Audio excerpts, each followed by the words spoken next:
Hello guys, welcome to our channel. आज हम class 12th के फिजिक्स का चैप्टर नंबर 3 केमिकल काइनेटिक का इंडेक्स क्वेश्चन 3.1 करने जा रहे हैं। लेट रीड द क्वेश्चन के अंदर हमें क्या बोला है। फॉर द रिएक्शन, रिएक्टेंट से प्रोडक्ट बन रहा है। The concentration of the reactant change from 0.03 molar to 0.02 molar in 25 minute. ठीक है, calculate the average rate of the reaction using the unit of time both in minute and second. तो देखो, इस question के अंदर हमें क्या बोला है कि एक रिएक्शन है जिसके अंदर क्या हो रहा है कि रिएक्टेंट से क्या बन रहा है, प्रोडक्ट बन रहा है। रिएक्टेंट से क्या बन रहा है, प्रोडक्ट बन रहा है। और हमें बोला है कि जो रिएक्टेंट की कंसंट्रेशन है ना, वो 0.03 से 0.02 मोलर हो जा रही है 25 मिनट्स के अंदर। तो रिएक्टेंट इनिशियली कितना है हमारा, 0.03 मोलर। रिएक्टेंट फाइनली कितना बचा हमारा, 0.02 मोलर। ओके, कितने टाइम में ये सब कुछ हुआ, 25 मिनट्स के अंदर। ठीक है, 25 मिनट्स के अंदर। अब हमें बोला है कि हमें रेट ऑफ द रिएक्शन निकालनी है, लेकिन मिनट्स के अंदर भी निकालनी है और सेकंड के अंदर भी निकालनी है।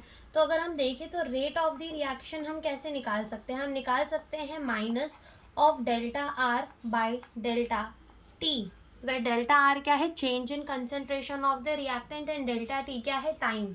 ठीक है, अब डेल्टा आर के आगे हमने माइनस क्यों लगाया, क्योंकि देखो हम करेंगे R final minus R initial. अब आर फाइनल तो क्या बचा है, कम बचा है, आर इनिशियल तो क्या है, ज़्यादा है। तो जब हम इसको माइनस करेंगे तो आंसर नेगेटिव में आएगा। तो उसी आंसर, वो जो आंसर हमारा नेगेटिव में आएगा उसको पॉजिटिव में कन्वर्ट करने के लिए हमने एक और माइनस साइन जो है वो आगे लगा दी है। ठीक है, क्योंकि रेट ऑफ द रिएक्शन कभी भी नेगेटिव नहीं हो सकता, इस वजह से। ओके, तो ये हमने कर दिया। तो चलो लिखते हैं अब यहाँ पर minus R final minus R initial upon में डेल्टा टी। ठीक है, तो आर फाइनल कितना है हमारा, माइनस 0.02, आर इनिशियल कितना है 0.03, अपॉन में टाइम हमारा कितना है 25 मिनट्स। ठीक है, तो यहाँ पर देखो मिनट्स के अंदर निकालना है तो 25 ही रहने दो, लेकिन अगर सेकंड्स के अंदर निकालना होता तो हम क्या करते, हम नीचे मतलब अपने जो 25 मिनट है उसको सेकंड्स के अंदर कन्वर्ट करने के लिए क्या करते, 25 को मल्टीप्लाई कर देते 60 से, क्योंकि पता है कि एक मिनट के अंदर कितने सेकंड्स होते हैं, 60 सेकंड होते हैं, इसलिए 25 को किससे मल्टीप्लाई कर देते, 60 से। तो पहले हम मिनट्स वाला निकाल लेते हैं, देन हम कौन सा निकालेंगे, सेकेंड वाला। ओके, तो यहाँ से ये हमारा कितना बचेगा, जब 0.02 को माइनस करेंगे विद द 0.03 तो बचेगा 0.01, लेकिन पॉजिटिव का। ठीक है, तो 0.01, अब ये माइनस की साइन जाएगी हट और ये हो जाएगा 25। ठीक है, तो यहाँ से क्या हो जाएगा, यहाँ पर हमारा मोलर है और वो नीचे क्या है हमारा मिनट, क्या है, मिनट। ठीक है, अब हम यहाँ से पॉइंट हटा देंगे, पॉइंट हटाने के बाद नीचे क्या आ जाएगा, 2 0 आ जाएगा। ठीक है, और बचा क्या हमारा 1 डिवाइडेड बाय 25 इंटू 100। ठीक है, कितना बचा, 1 डिवाइडेड बाय 25 इंटू 100। ठीक है, तो यहाँ से जो हमारा आंसर है वो कितना आ जाएगा, 0.004, 0.0004। ठीक है, इतना मोल, इस मोलर को लिख सकते हैं मोल पर लीटर पर मिनट।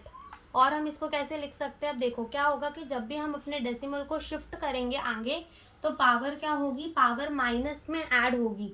ठीक है, तो 1 2 3 और 4, तो हम इसको ऐसे भी तो लिख सकते हैं कि 4 इंटू 10 की पावर -4 मोल पर लीटर पर मिनट। ये क्या आ जाएगा, 10 की पावर -4 मोल पर लीटर पर मिनट। और अगर यही हमको ये सेकंड्स के अंदर चाहिए होता तो हम क्या करते, देखो अब ये तुमने देख लिया कि हमने मिनट्स के अंदर कैसे निकाला, 4 इंटू 10 की पावर -4 मोल पर लीटर पर मिनट कैसे निकाला।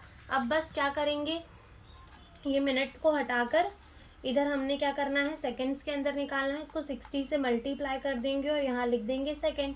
अब क्या करेंगे हम, अब हम क्या करेंगे, 1 को डिवाइड करेंगे विद 25। ठीक है, 100 और 60 से। ओके, तो ये हमारा कितना आ जाएगा, ये आ जाएगा हमारा 0.000066, और हम क्या लिख सकते हैं 6.6 इंटू 1 2 3 4 5, और ये 6 10 की पावर -6 मोल पर लीटर पर सेकेंड, ये क्या आ जाएगा हमारा rate of the reaction in second. ठीक है, तो ये हमारे हो गए rate of the reaction in the minute और सेकेंड, और यही हमसे इस क्वेश्चन के अंदर पूछा था। Thank you for watching the video.